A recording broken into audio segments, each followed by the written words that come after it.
Hey everybody, welcome to Hockey Skatedown. Before we get into the video, I just want to say thank you to all my subscribers. If you want to join our hockey team, it's free. Click subscribe, hit the notification bell to all. Thank you all so much, and let's get started. I want to do a video about this tweet that's going around social media saying that Dawson Mercer is the holdup in this trade for Timo Meyer, and let's talk about it. So, Robert Aiken Jr. tweeted out, I don't know how reliable this source is. He said, a source familiar with the situation tells me that the New Jersey Devils continue to be in talks to acquire Timo Meyer from the San Jose Sharks before the March 3rd NHL Trade Deadline. A big sticking point, I'm told, is that the San Jose Sharks continue to ask for Dawson Mercer as a part of the return. Pierre LeBrun says it's his understanding that there's been more talks with the New Jersey Devils and the San Jose Sharks regarding Timo Meyer over the past 48 hours. So, of course, the trade talks are going to pick up with the trade deadline next Friday. And there's more teams that are going to be involved in the mix for Timo Meyer. You're hearing a lot more teams come up, that situations have been coming up that they could take on his contract, and I'll do a separate video on that. But this video, I wanted to talk about the whole Dawson Mercer thing because I really don't want him involved in a trade for Timo Meyer. Would I love Timo Meyer on the Devils? Yes. Do I think Timo Meyer is a better player than Dawson Mercer? Yes, but I love the way Dawson Mercer plays. You know, he's a young kid. He's 21 years old. He's still on an ELC next year as well. And his next contract isn't going to be a contract that's going to hurt the Devils going forward, depending on what Tom Fitzgerald does. Is it going to be a bridge deal? Is it going to be one of those deals where you sign him to a longer-term deal at a good rate where it really looks like a steal for the Devils, which could happen in this case, because Dawson Mercer is a player that is evolving. He is getting better. And, with the salary cap not going up a lot next year and possibly the year after, you're going to want contracts on this team where, these players play well for what they're making. So I don't want him involved in the trade. I really don't. I wanted to talk about that in this video. So Dawson Mercer is 21 years old. He can play center. He can play at wing. He can play anywhere in your top nine. He battles. He competes. He plays hard. And look at the way he's been playing the past couple of games and scoring some very nice goals in front of the net in tight. So, he's just one of those Swiss Army knife players that just plays in every situation. He competes, he battles, he skates hard. He tries to model his game playing a 200-foot game, playing alongside players like Nico Hischier and Jack Hughes and players like that, where he's learning how to play more of a well-rounded game. And I really love the way this kid is playing. He fits the mold of this team, the age group. He's a humble kid. He's a nice kid. And I really feel like this kid's going to really take off in the next coming years. So I really don't want him involved in a trade. Please, Tom Fitzgerald, don't trade Mercer. I think he's a piece that you want for a team to build and compete for a Stanley Cup one day. And, I hope it's not the case where we lose him for Timo Meyer. So looking at Dawson Mercer's stats, in 2021-2022 was his first year playing in the NHL. He played in 82 games. He played a full year. He scored 17 goals, 25 assists, 42 points.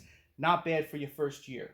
In 2022-2023, this year, he played in 57 games to date, 16 goals, 19 assists for 35 points. So he's going to shatter all of his points that he accumulated last year. He's one goal less than what he did last year.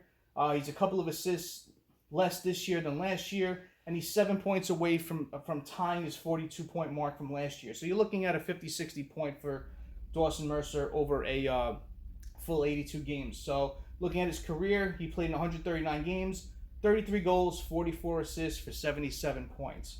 Elliot Friedman, talking about what teams have been looking at from the Devils in a possible trade.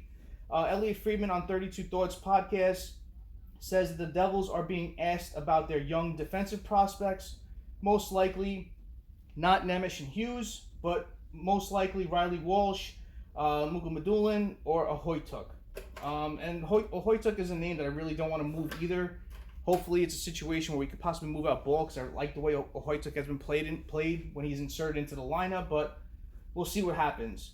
Friedman also said word around the league is that the New Jersey Devils have told the Sharks that before they do anything with Timo Meyer, to let them have the last chance at trading for him. So that's kind of an odd approach to this. I know, of course, you want to make your last-ditch effort if they're going to take another offer ahead of yours, but, I've always knowing that if the player is perfect for the situation that you need and he fits exactly what you need, you go all in for him. So, I don't know about that theory, but we'll see what happens. I'm not going to doubt Tom Fitzgerald. I loved every move he's made so far. So I hopefully this isn't the first that I don't.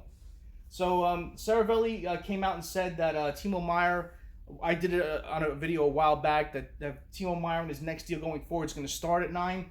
But he said right now it's expected to be anywhere between 8 and 9 million AAV. So it has come down a bit. So what are we possibly looking at as a trade package going for Timo Meyer? So it's definitely going to be involving your 2023 first round pick. And, with the Devils having a really good year, it's going to be a later round pick. So I'm perfectly okay with trading that off this year. The Devils have had good success over the past couple of years of their drafting. So I'm okay with losing a first round pick next year, even though it's a deep draft. Alexander Holtz, I could assume, is a part of this. Now, there was speculation after the last game, or in between, the days in between this game and the last game. Alexander Holtz was playing for the Utica Comets and got hurt. But, speculation was that he was pulled from the game for a possible trade, but he was hurt and he's listed as day-to-day. So is Timo Meyer. So there's going to be a bit of a holdup with a trade going forward, but I can see Alexander Holtz involved in a trade. If you're looking at a defensive prospect, I could see it definitely being Riley Walsh or Kevin Ball or Nikita Hoytuk, possibly Yegor Sharangovich.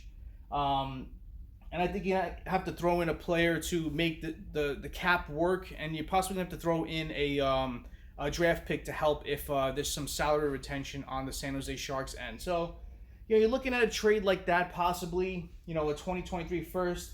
Alexander Holtz, a defensive prospect to help out their defensive pool, and it's going to take a player off the team as far as something to entice them. I think Yegor Sharangovich has been a player that, especially as you're looking at his stats, not just this year but last year, he had a pretty good year last year where it shows some potential. So maybe that could help sway a decision. So I don't know what it's going to take at this point. You have a lot more teams that are going to be involved in the Timo Meyer sweepstakes. So what do you think the package will be that can go to San Jose Sharks for Timo Meyer? And do you still think New Jersey Devils are at the top of the list? Comment below and let me know. Thank you all for watching. I really appreciate your time. Smash that like button if you haven't done so, and subscribe to Hockey Skatedown. It's free. And join our hockey team. Thank you all so much. Have a great rest of the day. Have a great night. Take it easy. Stay safe.